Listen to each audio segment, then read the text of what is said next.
शाह खबर साहब, आप क्या कहेंगे? देखिए, अगर तो ये स्टेट ऑफ अफेयर्स है जिस तरह के, अगर वो हम सुन रहे हैं कि वो 3 गवाह हैं, वो बहुत सारे मुकदमों में वही लोग हैं जो कि कॉन्स्पिरेसी को एस्टेब्लिश कर रहे हैं, अगर उसका लेवल इस तरह का है कि वो एक मीटिंग में जो है वो मेज़ के नीचे या कहीं छुपे हुए थे और वहाँ से, और वो कोलैबोरेट नहीं कर रहा उनके पूरे प्रोसिक्यूशन के केस को, तो ये तो यकीनन एक बड़ी, मैं समझता हूँ कि वीक प्रोसिक्यूशन थी। और अगर ये इस तरीके से अगर ये हाई कोर्ट में जाएंगे, क्योंकि हाई कोर्ट जब उसकी पूरी एवेल्यूएशन करेगी पूरी एविडेंस को, तो अगर इस तरह की डिस्क्रिपेंसीज हों जो कि बड़ी, जैसे सुनने में आ रहा है, वो तो बड़ी वाज़ेह हैं, सर, तो वो उसका फ़ायदा तो यकीनन फिर मुल्ज़मान को पहुंचता है। लेकिन उसमें प्रॉब्लम ये है कि देखना ये है कि उनकी अपीलें सुनी कब जाएंगी। अब इसमें जो एक बुनियादी चीज़ ये है कि अब जितने भी लोग जिनको कन्विक्शन हुई है, और वो जाहिर है कि वो अपना राइट ऑफ अपील एक्सरसाइज करेंगे, वो उसका राइट है, लेकिन उसमें ये देखना है कि वो उनका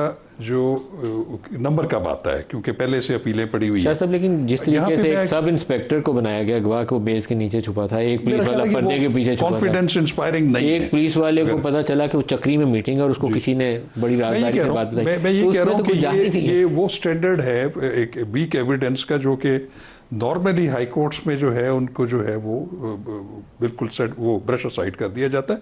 लेकिन अब चीज़ ये है कि अब चूंकि जो कि 10-10 साल सज़ाएँ जो हैं, वो मैं आपको बताता हूँ कि इसमें ये भी है कि जो भी अपीलें फ़ाइल करेंगे वो अपनी सज़ाओं की मुअत्तली और ज़मानत पर रिहाई की भी एप्लीकेशंस देंगे, जिसको 424 CRPC जो है वो अप्लाई करती है। लेकिन वहाँ पे एक चीज़ है कि 10 साल और उससे ज़्यादा जो सज़ाएँ हैं, उसमें जो ज़मानत का उसूल है उसमें यही है कि वो नॉर्मल सर्कमस्टांसिस में न दी जाए। लेकिन जो 5 साल की मैं समझता हूँ सज़ाएँ या उससे जो कम है, वो लेसर पनिशमेंट्स के उसमें आते हैं, तो वो नॉर्मली एपेलेट कोर्ट्स जो हैं वो अपीलों की पेंडेंसी के दौरान उसमें ज़मानत दे देते हैं। और तो ये 10 साल वाले जो है इनकी ज़मानतों के मेरा ख्याल है कि वहाँ पे थोड़ा सा उनके लिए मुश्किल होगी।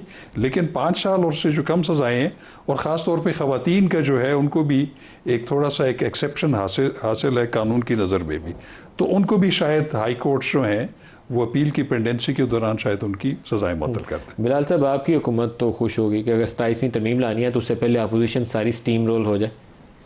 नदीम साहब, बात किसी भी तरमीम की या ये नहीं है, बात बुनियादी तौर पर यह है कि 9 में तो हुआ। अब ये तासर पीटीआई देने की कोशिश करती है जैसे 9 में कोई होक्स है, जैसे 9 में कोई बनाई हुई चीज़ है।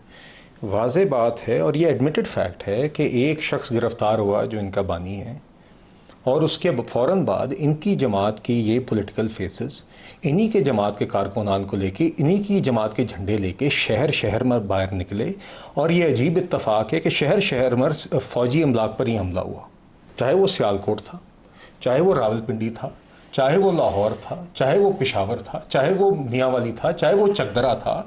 इन सब जगहों पर इनके ही लोग निकले। इन सब जगहों पर इत्तफाक ये कहते हैं हमारी गलती नहीं है। 200 के करीब इंस्टॉलेशन सर, ये इन सब लोगों ने बाकायदा प्लान के तहत ये हमला किया। और इमरान खान साहब ने अगले दिन बाकायदा कोर्ट में कहा कि अगर तकरीबन उनकी आप वो वीडियो निकाल लेंगे, मुझे हाथ लगाएंगे तो ऐसा ही होगा। वो तो जब 8-9 दिन बाद उनको समझिए, उन्होंने समझ रहे थे कि मैंने ज़ोर ज़बरदस्ती से मैं कोई जीत ले गया हूँ या वट एवर। 8-9 दिनों बाद फिर उनको जब समझ आई कि तो पानी सर से गुजर गया है और ये तो चीज़ एक्सेप्टेंस नहीं हो रही, तो उसके बाद फिर उन्होंने कहा कि नहीं, देखें जिसने किया उसने खुद किया। अब ये भी आप इस पे भी बात कर लेते हैं कि आप कहते हैं कि आप लोगों को उकसाएं, आप लोगों को बाहर लेकर जाएं, और ये अजीब इत्तफाक की, अगर आप कहते हैं इत्तफाक है और लोगों ने खुद किया, तो अजीब इत्तफाक है कि इन सारे शहरों में आपके ही कारकुनान आपके ही झंडे लेके जगह जगह इत्तफाकन वो फौजी अमलाक पर हमला कर रहे हैं। तो देखिए, ये बिल्कुल एक प्लान्ड एक्टिविटी थी। बिलाल साहब, देखिए, जो मियांवाली एयर बेस पे जिन्होंने आग लगाई या चकदर्रा पे हमला किया या बाला हसार पे हमला किया या कोर्ट कमांडर हाउस के ऊपर अटैक किया, मैं उसको किसी एक्शन को जस्टिफाई नहीं करूँगा। मैं उसको कहता हूँ ये यौम से गलत काम किया गया। लेकिन फिर आपको किसी सब इंस्पेक्टर के मेज़ के नीचे छुपे हुए की गवाही नहीं लेनी चाहिए थी।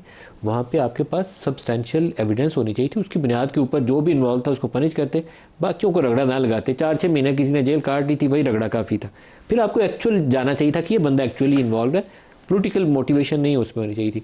अभी जब आप सब इंस्पेक्टर की गवाही के ऊपर साइन देंगे ना, तो वो पॉलिटिकल मोटिवेशन। मैं नदीम साहब, मैं किसी भी स्पेसिफिक केस के ऊपर, उसके फैक्ट्स के ऊपर मैं कमेंट नहीं करना चाहता, क्योंकि फ्रैंकली आई डोंट, मैं कहूँ कि आपके सामने मैंने एक केस पढ़ा हुआ है, आप उसके ऊपर बहस कर सकते हैं कि इस केस में लीगल टेक्निकलिटी ये वो। मैं तो आपको एक ओवरऑल बात बता रहा हूँ कि इमरान खान साहब गिरफ्तार होते हैं, पीटीआई ने प्लान के तहत, इनके लीडर्स ने और इनके कारकुनान ने ये हमले किए, ये हमले उन्होंने शहर शहर में किए, ये प्लान था। बाद में इसका तकरीबन इमरान खान ने उसकी कामयाबी की एक स्टेटमेंट अगले दिन जारी की।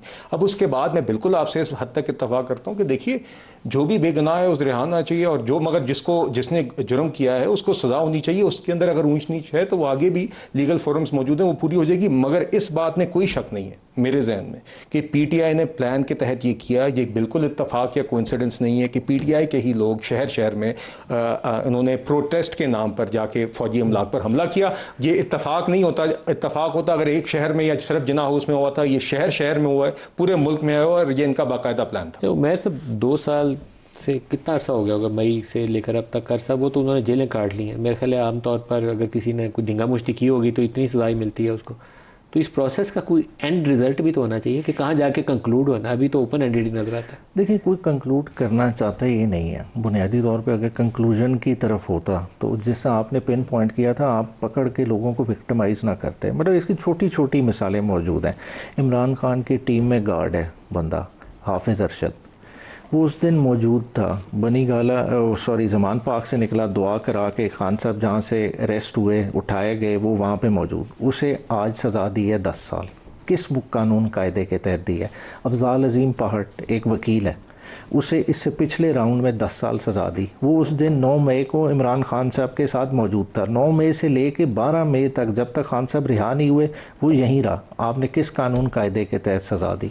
जरताज गुल थी डीजी खान, आपने फैसलाबाद में उसको सज़ा कर दिया। मतलब हर किसी का एक एक का केस उठा के देख लें। देखें, अगर वो मकसद होता ना कि जी एक इवेंट हुआ, हमने सज़ा दी है, ठीक है, किसी ने तोड़ फोड़ की है, जलाओ घिराव किया, उसको सज़ा दें, तो क्यों नहीं वो फुटेजेस बाहर लाई गई? कौन से लोग थे? देखें, अगर एक कहते हैं ना बयानिया बनाया जाता है कि कोर कमांडर हाउस के पहले से ही दरवाजे खुले हुए थे, पहले ही तोड़ फोड़ थी, अगर ये बयानिया गलत है तो आप अंदर के कैमरे की फुटेजेस ले आए, दिखाने में क्या मसला है?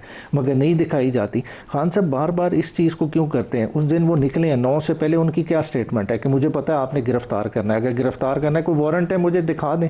कोई गिरफ्तारी को अवॉइड करने की कोशिश नहीं। सब 200 जगहों पे जहाँ अटैक हुआ है, आपके लोग तो वहाँ थे, गए ना वहाँ पे। तो ये प्रोटेस्ट को तो कोई भी नहीं डिनाई कर रहा। प्रोटेस्ट का तरीकाकार ये वायरल नहीं होता। 100% देखें, लॉ जिसको आज मैं भी आपके शो पे बैठ के कह रहा हूँ, जिसने लॉ को हाथ में लिया है, किसी ने किसी चीज़ को जलाया है, किया है, उसको करें, मगर उसका आसान हल है। इस मॉडर्न टेक्नोलॉजी के दौर में हम क्यों फुटेजेस? सर, ये एक बहुत बड़ा सियासी तनाज़ा है। जो कुछ उस दिन हुआ नहीं होना चाहिए था, लेकिन इस सियासी तनाज़े को कहीं से हमने समेटना भी तो है ना। कितनी देर इसको खोलते जाएंगे? देखिए नदीम साहब, मैं आपको एक सीधी सी बात बताऊं। अब मेरे साथ बैरिस्टर न्याजी बैठे हुए हैं। ये बड़ी माशाल्लाह हमेशा बड़ी उन्होंने नपी तुली और बड़ा अच्छी गुफ्तगू भी करते हैं। इनको मैं पार्लियामेंट में भी सुनता हूँ और इसी तरह मिनिस्टर साहब को भी।